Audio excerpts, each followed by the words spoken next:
Welcome to the Dan Casper Show podcast, your chance to catch the full show anytime, anywhere. If you missed it live on the radio, no worries. We've got you covered with all the sports talk, opinions, interviews, and conversations from the show. From the Packers to the Brewers to the biggest stories in sports and around Wisconsin, it's all right here. This is the Dan Casper Show podcast. All right, hour 3 is upon us. Thanks for hanging out with us all morning long on this game day Thursday morning. So we get set for game number 1 between the Packers and the Steelers. Preseason game number 1, Packers-Steelers tonight. Kickoff 6 p.m.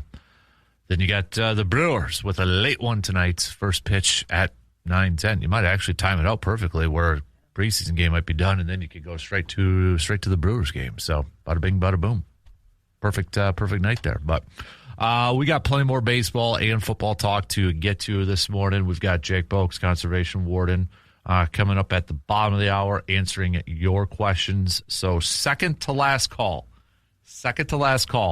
for any questions for Jake. You must text them right now to our Shoe Doctors bullpen line at 715-830-1912. So we'll get to Jake coming up here at the bottom of the hour. We spent the first hour talking about Brewers getting swept by the Padres, and now you got a series with the Dodgers, a 4-game series with the Dodgers coming up here. Just from a mental standpoint, from mentality, how I don't want to say like huge, this is must win, or it'd be great to win, but factoring in everything with the Cubs now just 3 back from the Brewers. Cubs have the Cardinals. I mean, I think they wrap up today with the Nationals, and then they get the Cardinals. Let's call it what it is. It's an easier schedule than the Brewers. But how crucial is this series for the Brewers, maybe just from a mindset of not only just to stay ahead of the Cubs for first place, but when we talk about playoffs all year long, it has been Dodgers. Got to get past the Dodgers. Got to get past the Dodgers. Everybody's so focused on getting past the Dodgers. I don't want to play the Cubs in the postseason. That, I think, is a dangerous team. I think the Phillies are a dangerous team. I think the Braves are a good team. But every team in the National League is probably hyper-focused on, can we get past the Dodgers? Brewers got swept by the Dodgers last year. Obviously, with the trade deadline, it was, do we got to get Scooble before the Dodgers do? So from a mindset, I mean, the Brewers were asked questions constantly about the Dodgers. Pat Murphy, players. How important is this series, just maybe from a mental standpoint for the Brewers going up against LA? I don't even know if it's for the postseason as big as it is for right now. They just got to win some games. Yeah. I mean, they beat the Twins a couple series ago, and that feels like so long ago. I know. But they got swept by the Padres, and right now, all their injuries, all their slumping, their bullpen's been good, but their starters have been hit or miss. They just need to win games. They just need to split a series with the Dodgers. And they already lost the series to the Dodgers this year. I mean, sweeping them last year in the regular season did nothing. But it's more of, in my opinion, a confidence boost in the regular season. Like, look, we can do this. Like, we're fine. Just chill. We're going to be all right. Because I think when it comes down to the postseason, that's a whole different ballgame. Mm-hmm. Yeah, and I mean, look at last year. Brewers swept the Dodgers. Didn't mean a lick when it came to the postseason. So I think it's just it's happy circumstance with how everything is going on with the Brewers right now, with injuries, with the Cubs playing so well, and now you just got swept. And here you go. Now you get the Dodgers. It just, the baseball gods made it kind of play out this way. Yep. So that's, I don't know how this, I mean, baseball is such an equalizer for everything. You can, I mean, for the most part, I think we could gauge and get a good idea who the good teams are. But would it surprise you if the Brewers win 3 out of 4 in this series? Nope. Would it surprise you if they lose 3 out of 4? Nope. Yeah, exactly, right? I also just think the Padres are just a tough team. They got better at the deadline, too. Yeah. Right? I mean, they got Brandon Cisse, they got Robbie Ray. Mason Miller is the best reliever in the game. It's a West Coast trip right after a tough series against a rival. Mm-hmm. It's a tough trip. Mm-hmm. I think people kind of forget Padres. Yeah, they got off to a little bit of a slower start. They're not going to win the division. They're still a really talented team. Yeah, they're a really good team, and that's why when there was the Mason Miller rumors, I'm like, but the Padres aren't that far out from a playoff spot. I think the annoying part maybe is Luis Rengifo batting leadoff and hitting a grand slam against the Brewers. It's like, for crying out loud. We could use him at third now. Yeah. But yes. But I think that was the annoying thing with it all. But regardless, yeah, Padres are a solid team. So I mean, it sucks that you got swept, but it's not like the Rockies swept you or the Pirates. Or like the well, who's the worst team right now? Is it the Rockies? It's a good question. Is it the Rockies? Or even the Angels? I mean, but still, it wouldn't surprise you that if any team sweeps anybody at this point in time. So, but we get Shane Drone on the mound tonight, and I mean, I think it's a given that right now, if the playoffs were to start and they go to a 4-man rotation, we probably know who the 4 are: Miz, Harrison, Henderson. Dustin May and his 2 starts to the Brewers has been awesome. You can't ask for better 2 starts from Dustin May. So Shane Drone's odds of being a starter are probably pretty slim, but he's got an opportunity to still go out there, pitch at a high level, and make an impression so he's on that postseason roster. Because I think he could be a really good benefit coming out of the pen. I mean, was it May that he was just on that awesome tear coming out of the pen, and then injuries forced him to kind of go into starter role? And I think a lot of pitchers, they all want to be starters initially, right? Mm-hmm. I think a majority of pitchers, when you ask them, I want to be a starter. That's where all the glory comes from, right? You want to be a starter. You want to be a starter. But I just wonder, is Shane Drone going to be better coming out of the pen too? And this team needs those guys. I mean, you saw how vital Chad Patrick was last year in the postseason, and Shane Drone, in my opinion, is a little bit better in coming out of the bullpen. Mm-hmm. So they need those guys to be able to come in long relief, because Logan Henderson's been really good, but he's shown sometimes he only goes 5 innings. Mm-hmm. Same with Kyle Harrison. He's really good, but sometimes he'll only go 5 innings. So you have to have those relievers in your bullpen that can eat you multiple innings in a game and still shut down the opposing team. Right. And Shane Drone's one of those guys. Mm-hmm. Yeah. Yep. So we'll see. And then it's Robert Gasser tomorrow, which I think of all the starters, he makes me the most nervous. Would he make you the most nervous, or would Sproat if he was still up? If Sproat was still up, it'd be Sproat. Okay. But of the current ones, just the inconsistency from Robert Gasser. When he's on, dude looks really good. Yeah. But he's a little all over the place right now. Yeah. And that makes me really nervous. Mm-hmm. But hey, maybe he's due for a good start against this Dodgers team. I just think this Brewers team's got to come back home. Yes. Come back home. Get a rest day. Right. But all right. Who are some of the players that you're going to be watching for tonight's game? Let us know. Give me some names. Give me some positions. Who are you watching for? All right. Text them on over or hit us up in the video stream on the Section 105 chats. 715-830-1912. Let's take a quick break, but we'll be back with plenty more coming up after these few words. When your vehicle needs attention, make it easy on yourself. Just trust the team at AJM Automotive in Eau Claire. With 2 convenient locations, AJM Automotive makes taking care of your car, truck, or SUV super simple. Need service? Well, scheduling an appointment is quick and easy. Just visit ajmautomotiveservices.com and book online when it works for you. And if the unexpected happens and you're stuck on the side of the road, AJM's towing service is there to help get you and your vehicle where you need to go. From routine maintenance to unexpected repairs, AJM Automotive Service is your local partner for honest, dependable auto care. 2 Eau Claire locations, easy online scheduling. Trusted service when you need it the most. That's AJM Automotive, keeping you moving. So I just saw this. Since we were talking a little bit about the offensive line in terms of who we're going to watch tonight, this is a consensus offensive line ranking from a lot of different sources like Pro Football Focus, Sharp on Football, et cetera, et cetera, et cetera. So they put all the rankings and they average it out.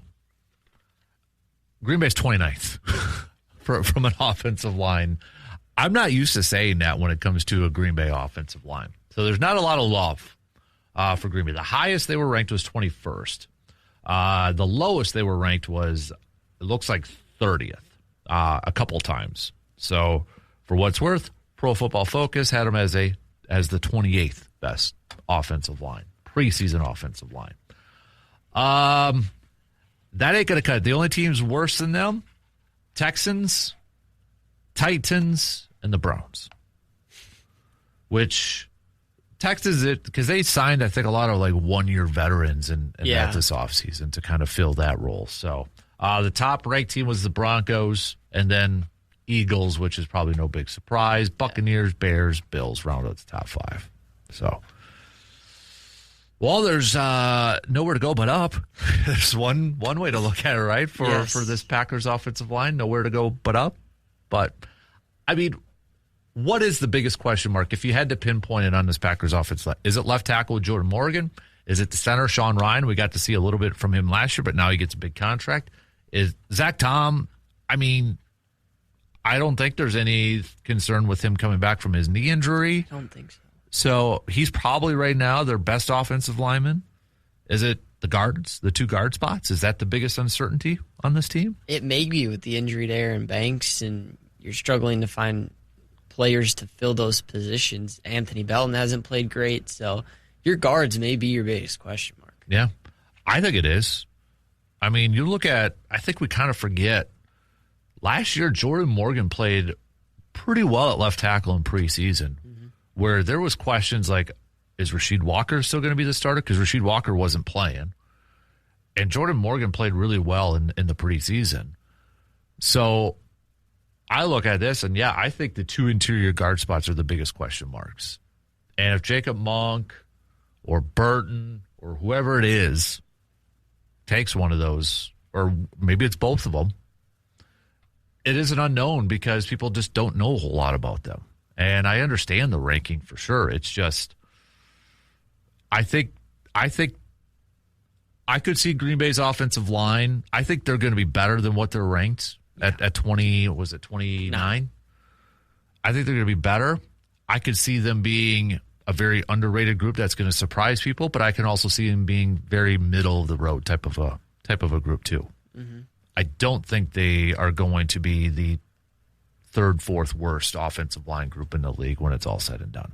Which, on one hand, is fine because it's not, because you got to be able to run it better than you did last year. Mm-hmm. I mean, we could not run the ball last year, but Jordan Love's pretty good against the blitz. I think I read a stat, he's the number one quarterback the last 5 years against the blitz. Yeah. So Jordan Love's pretty good against the blitz, but you got to be able to run the ball, and I think that's a big question mark this year. Mm-hmm. Because last year we couldn't at the end of the year without Tucker Kraft, and it really hurt.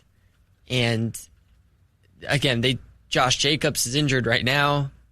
He's got some legal situations still. I mean, if we can't run the football, it's all on Jordan Love. And I think he's underrated, but that's almost too much on him. Mm-hmm. Yeah. There's a really good piece up on, it's on Fox Sports, and it asks the question, is Jordan Love the most underrated quarterback in the league? And I don't know if anybody has kind of read it, but it's a interesting breakdown because it's like, oh, Madden doesn't have us as a top 10, or they don't have, but he's number one in like what you mentioned, the blitz thing, and he's number one in a lot of categories.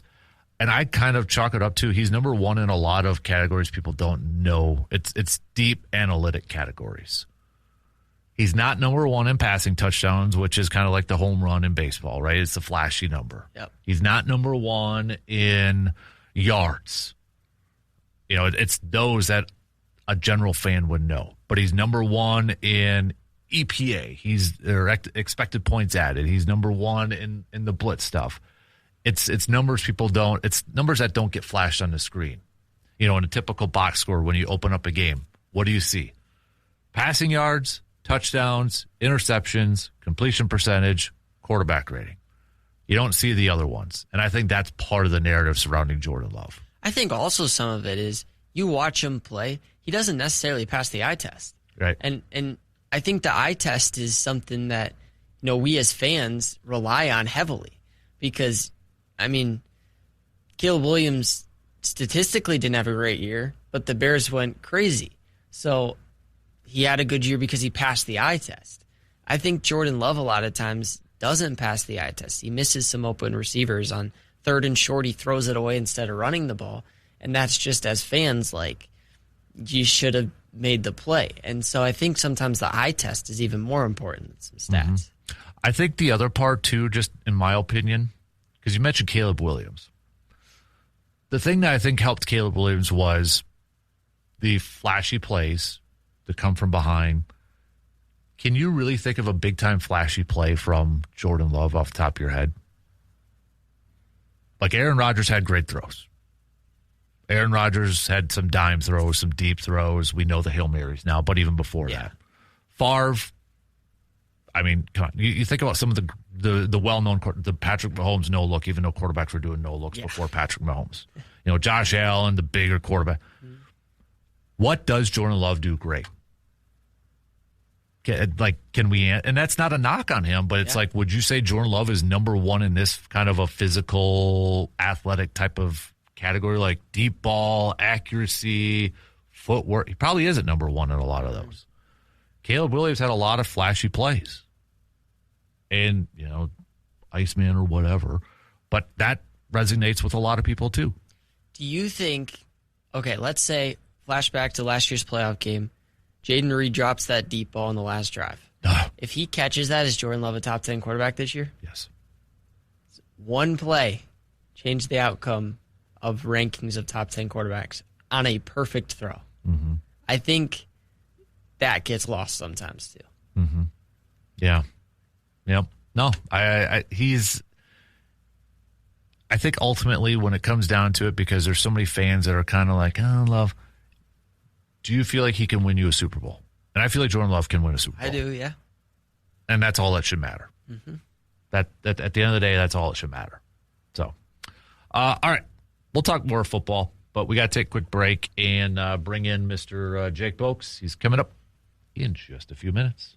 When you're looking for your next vehicle, choose a dealership that knows and cares about the community it serves. Toyson Ford in Chippewa Falls is proud to be locally owned and operated, providing hometown service and a better buying experience for drivers throughout the Chippewa Valley.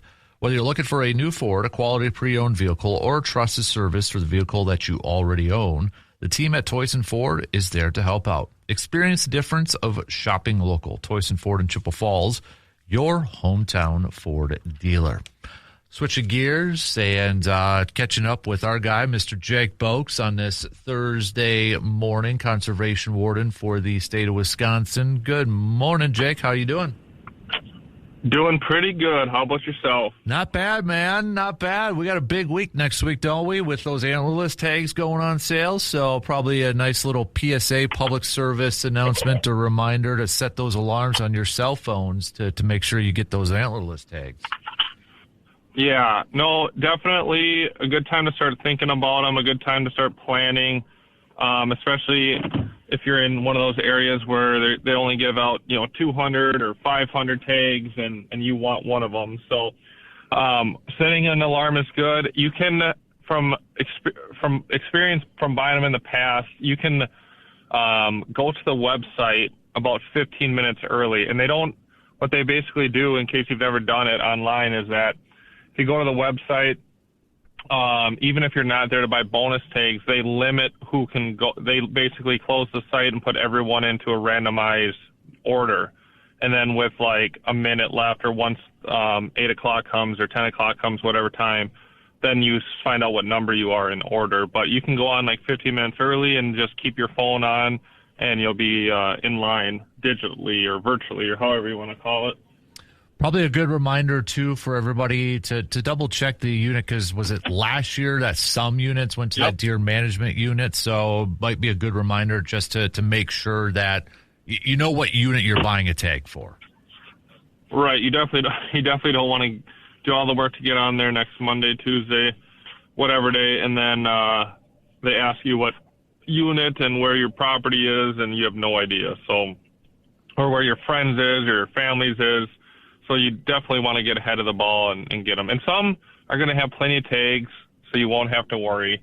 But others, especially like Eastern Eau Claire County, Northern Chippewa County, those bonus tags will probably be gone by the end of the week, but definitely before the season starts. So you'll want to get them soon. Mm-hmm. And just another reminder, too, it's certain days. So like Monday, we'll open up certain areas. So not everything's for sale right away on Monday. It's just certain days each day. Correct. They go to different, they used to go different zones, but now with all the DMUs, I don't know exactly how they break it down this year, but you're right. It's different days, so you want to find out which day you got to go. And then a reminder on the doe tags, or what they call them legally is antlerless harvest authorizations. Those can be used during any season, so they're not gun or season specific. When you buy your bonus antlerless tag, or when you get your free antlerless tags with your archery license or with your gun license, you can use them all. So if you wanted to save all of your archery doe tags as well as these bonus tags for the gun season and shoot 6 does the opening morning, you could. Or you could do it with your crossbow or vertical bow.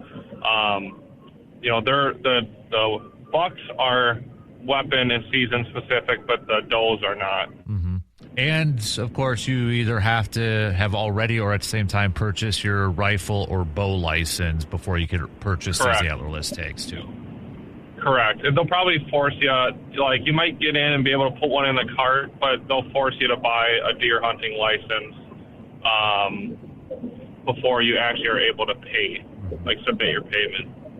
Let's get to a couple of listener questions. Since we're just talking about tags, this actually came in late, last week, but we had somebody ask, is it okay to bag and tag a piebald deer? It is. So you're not allowed to shoot white or albino deer, which is basically all white deer. Albino is obviously all white with the pink eyes or red eyes and hooves and stuff like that. But a piebald deer, one that looks like cattle or a mixed colored horse or a beagle, that real piebald color. Yeah, those are totally legal to harvest. You don't need any special tags or authorizations. If you're looking at shooting a white-tailed deer, then, or a white deer, an all-white deer, then there has to be some brown on it that isn't on the glands or the head or anything like that.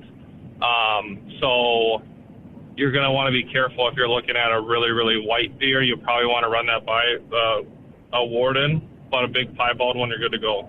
I think that's always a good reminder, because I think this was a few years ago. I even asked you, and you brought up the glands, and I think a lot of people just assume, if I see a black spot or a brown spot, it's good to go. But you really have to pay attention to maybe where that spot is on that deer, correct? Yeah. Yep. It lays it out in the regulations, which we should touch on the regulations after this because they've kind of changed. But it lays out in the regulations that you are where you can't shoot the deer, or where the glands don't count or where they count. So behind the hooves or behind the legs, the antlers from the rubbin and some other spots. If it's brown there and it's there's a big brown spot, its legs are half brown, its head is half brown, well, that doesn't necessarily mean it's not a white deer. It just means the coloration, there's dirt or oils or whatever on the white fur itself. So you really want to be careful while you're looking at the white deer. It's usually better just to be safe than sorry and just look at it, take cool pictures, and wait for the law to change someday. Yeah. So you mentioned the regulations. Do you want to highlight a couple things that changed? Well, specifically, there's not much changes, but the formatting is different. So if you go into Shields or Fleet Farm, I don't think the hard copies have been delivered just yet. They're on their way. I know they were printed. But you can go to some of these brick and mortar stores still and find like a regular pamphlet like we've seen the last few years where they're colored and nice and a whole booklet. But online, there was a law that changed, and forgive my ignorance, I'm not exactly sure do with like accessibility with the internet and like people that are using e-readers, people that need to use like a reader because they can't see the screen or something. So due to that new accessibility law, a lot of the stuff on the DNR website and all state websites are changing, including the pamphlet. So you won't see the hard copy regulations like we've seen in the past or the hunting regs on the website. When you go to like look up something, say you want to be like, oh, when can I start bear hunting? You're going to go to the website like you always have, go to the hunting regulations, bear, and instead of like seeing like a link to pop up a PDF, you're going to just see a bunch of drop down bars where you're going to click on a bar and it's going to say, what species are you looking at? And you're going to pick bear. You'll see them all, but you'll pick bear. And then it's going to say, what do you want to like read on? It's going to say general regulations, baiting, harvesting, tagging. It's a different format. It's weird. Honestly, I think it's weird just because it's different. I'm sure we'll all get used to it, but that's kind of the way all of our similar thing. I've noticed that when I look at their fishing regulations, sometimes it can be kind of hard to navigate. So if you have questions, just make sure to call the local warden because the formatting online is going to look a lot different this fall. Interesting. Good note there, too. So, hey, we got... go ahead. I was just going to say, it was something that we kind of knew was coming down the pipe, but none of us really understood how much it was going to affect us until, like, a week ago when we're all like, well, we just want the rigs. And they're like, well, we don't, you can't just look at a PDF anymore. And we're like, oh, well, that's kind of hard. So all the information's still there. It's actually broken down maybe in an easier way for some people, but it's just different. So just be patient when you're figuring it out. Mm-hmm. Hey, Jake, switching gears a little bit to the fishing side of things. We had a question from a listener a little bit earlier on when it comes to navigation lights on their boats. And the best way I could kind of describe it, it almost looks like those, like, not USB lights, but those lights that you put behind the TV, those string LED lights, if you will. It was like red and green. Are those allowed to be used for navigation lights on a boat? Yeah, so the laws don't define what exactly the boat light has to look like. It doesn't define, it defines where it needs to be, but it doesn't define like if it can only be an inch of glass or bulb or this type of bulb or this type of LED. Basically what the law states is that you have a red and green up front where you can only see them from one direction and that they're on the certain side and that you have a white light that is high enough where you can see it from a 360-degree position. So you can see that white light no matter where you're at. So I've seen a lot of these actually. I was up north at a lake last week just hanging out and I saw them on some boats ripping down, and when I've been out patrolling this summer, I've seen a lot of these. They're bright. There's no doubt you can tell that they have a red and a green light. They're a little bit longer than, I would put on my boat, but they work. I've seen them. The navigation works fine. I know it's hard to describe something over the radio, right? Like you said, they're kind of like roadblocks, but, there's been various versions of different bow lights and stern lights that you've been able to buy from the internet or Walmart or whatever over the years. And the one thing about the ones that the caller texted in or emailed in is like they're very noticeable, they're very obvious, which is good. Like you want to be seen on the water. We want to see that you have a red and green, and it's no doubt it helps with the aid of navigation. So they're definitely legal. The big thing about boat colors or boat lights is that you have a red and green on the front, you have a white light up top in the back. Otherwise, all other lights have to be off when you're operating. So what we see a lot is like these manufacturers decided to put in a bunch of blue lighting, like underlighting on these pontoons and stuff. So you see a big blue bolt going across the water, but that's illegal. Just like on the highway, you can't have a blue flashing light, red and blue flashing lights, because that's what the police use. It's the same on the boat. It's the same on an ATV. It's the same as a snowmobile. You can't have flashing colors, especially blues and reds, that might indicate you're a law enforcement officer. So those factory lights, a lot of them are technically illegal in Wisconsin on those pontoons. So just to kind of clarify with the white one too, it's got to be higher up too. So I mean, those rope lights probably wouldn't work for the white light on your boat. Probably not, unless you're somehow putting it on a post and jamming it up in the air, or someone sitting in the back of the boat holding that thing the entire time, which really isn't feasible. So the white light has to be viewed 360 degrees. Where we see a lot of people get pulled over, is that they have a pontoon with a bimini top, and then they're driving at night, they turn their nav lights on, but their bimini top is down, and that white light is just sticking straight out the back. So from the front and from a lot of the sides, you can't even see that it has a white light. You can only usually see it if you're behind the boat, which is illegal, because that's not up 360 degrees. So it doesn't matter what kind of white light you have. It just needs to be up in the air, higher than the boat, so we can see it. So everyone can see, like, yep, there's a boat, there's a white light going down the water. Gotcha. All right, Jake, I know you're busy and hitting the road right now, so we'll let you go here. But next week's going to be a busy week, obviously, with those tags going on sale, and as we inch a little bit closer and closer to the fall hunting season. So we appreciate your time, buddy, and we'll catch up with you soon. Yeah, no, good questions. Appreciate it. Always appreciate you having me on. We'll talk next week. You got it. There you go. There's Jake Bolks, Conservation Warden for the state of Wisconsin. Let's take our final break for this third hour before we head into the fourth and final hour. We'll be right back in just a few minutes.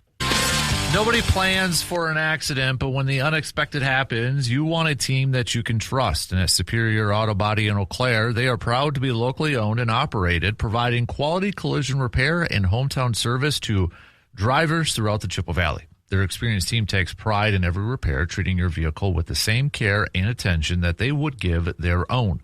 When you need collision repair that you can count on, choose the people who live and work right here in your community. Superior Auto Body in Eau Claire, locally owned, locally trusted, and here to get you back on the road. You can continue to send us who are the players that you're going to be watching for in tonight's preseason game number 1 for the Pack. All right, you can send those on over 715-830-1912. We also got Brewers tonight, late one against the Dodgers. Brewers coming off of being swept by the Padres yesterday, so big series coming up here. We'll kick off the final hour with a little 3 up and 3 down. So if you want to send in some of your 3 ups and 3 downs, you can do so as well. You can play along with us here too. But we are also getting closer and closer to the college football season officially beginning. So less than a month away from Badgers and Notre Dame at Lambeau Field. Intern, do you get excited for college football? Are you more the NFL guy, or just it's football? I love football, so I love college football. I love NFL. Mm-hmm. So yeah. What's your early thoughts on the Badgers this year? I am trying not to buy the hype. There's a lot of good things coming out of camp, and I think a lot of it is been said the past 3 years with this Luke Fickell-led program, but none of it showed. And so this year is kind of you win or you go home for him. So I think it's going to be an improvement from the last couple of years because those were rough. But I don't know if it's going to be good enough to save his job. I love the quarterback he brought in, Colton Joseph. He's going to be good. Our defense is going to still be really good. But I don't think we have enough quite yet. Is it enough to get to a bowl game? I think going through their schedule, I had them at 5 wins, so no. Oh, okay. So the last year of Luke Fickell then? Yeah. Yeah. And And again, they could win a game they're supposed to.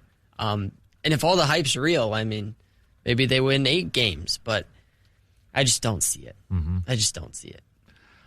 It's a interesting year because, and I'll quote my buddy Brandon, it's almost like he's excited for this season because of a couple things. One, he's approaching it. It's either going to be really bad and it's going to be a new era coming up, or all right, we're going to finally see some improvement. Yeah.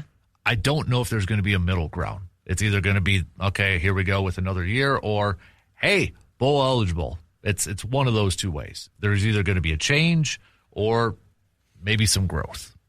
Right? I mean, that's a lot is going to depend, I think, on health too, but just running the dang football. I saw this number, this stat the other day that when Wisconsin was at over 150 yards rushing, like Luke Fickell's undefeated, or they've only got one loss in Badger history during his Badgers tenure, it's like, well, there you go. Is it as simple as that? Well, and I think the problem last year is they didn't have a quarterback who could throw the ball. Carter Smith's a good player, but he can't throw the football. And so when you get a guy like Colton Joseph in, who's one of the best dual threat quarterbacks in college football, it opens up your offense even more because now he can pass. And you still have talented wide receivers. Eugene Hilton stayed. And again, their offense is going to be better. But in all honesty, I don't even know if a 6-win season keeps his job. I think he's got to go win at least 8 games to keep his job because of how bad they've been, and the standard's pretty high. He took over a team, and he was supposed to raise the standard, and he hasn't even met the standard yet. So I think Luke Fickell's got to get at least 8 wins to keep his job, and I just don't see that. What if he hits 7? I don't think they can keep him because that's still, I mean, maybe one more year because that is improvement, I guess. But you're getting to, like, that's barely making a bowl game. Yeah. And your schedule's not hard this year. So I'm glad I'm not making that decision. What are you Badgers fans?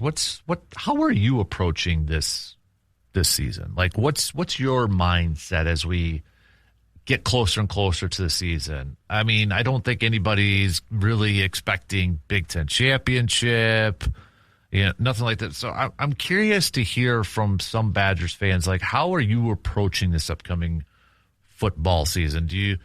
Is it an expectation? They got to be a bowl game. They got to get to a bowl game, or are you just going in with shoulder shrugs, whatever happens, happens, sort of mindset? And that's honestly kind of where I'm at. Whatever happens, happens. I don't want to buy into a lot of the positive stuff we're hearing, which on one hand, I am glad we're hearing that. But on the other hand, it's like, prove it. I don't want to be set up for disappointment and get too high up, and then I have these super high expectations when I should have known better at the beginning of this. So I'm almost going, maybe this might be the best example. Or maybe not. Jordan Love's first year as a starter for Green Bay, I didn't have any expectations. I just went in saying, let's see what happens. I didn't know. And I was pleasantly surprised. So maybe I approach it this way. I don't know. I don't know what to expect. Let's just go in and see what happens. Yeah. If it's bad, we know there's probably going to be a change. If it's good and they surprise some people, all right. But then next year it's like, you got to prove that wasn't a fluke, and you got to build upon that. Yeah. And listen, I know I'm a delusional Badgers fan, but I think there's a chance they beat Notre Dame. It's week 1. It's at Lambeau Field. You're coming into a brand new season with a brand new quarterback. They're going to play them tough because the Badgers will do that. But the question marks for me are when you play the Michigan States, the UCLAs, the Penn States. How do you play against those Big Ten teams that aren't maybe the top of the Big Ten, but are teams that you should be able to compete with, but haven't the last 2 years? And I think that's going to be kind of telling of how their season goes. I did see somebody joke this morning. Apparently, Stephen A. Smith addressed Notre Dame football team, and they're like, "Oh, now I feel better about Wisconsin winning." So I'm like, "Oh, well played, well played." But no, I'm excited just to get to kickoff, and I hope Wisconsin just doesn't get embarrassed against Notre Dame. Yeah. I hate saying it like that because it's almost like a participation trophy type of thing. You just national stage, Lambeau Field. You don't want it like a 50-2 shellacking. You want to see positive signs. Exactly. And if they don't, I mean, if they get blown out, obviously, you want to have Ryan Hopkins come in and kind of ball out. So. Yeah. I mean, even the Penn State game. I know Penn State, but I mean, changing of the guard with Coach and Campbell and coming in, could there be a little bit of a, especially a little bit earlier on in the season too, when you play Penn State in September, maybe there's an opportunity there? There's some winnable games on the schedule. USC is going to be good. Notre Dame's going to be good. I mean, Penn State's going to be good, but there's room. If you go beat Iowa and Minnesota, Luke Fickell probably keeps his job. This is a better schedule than last year. Yeah, very much so. Very manageable.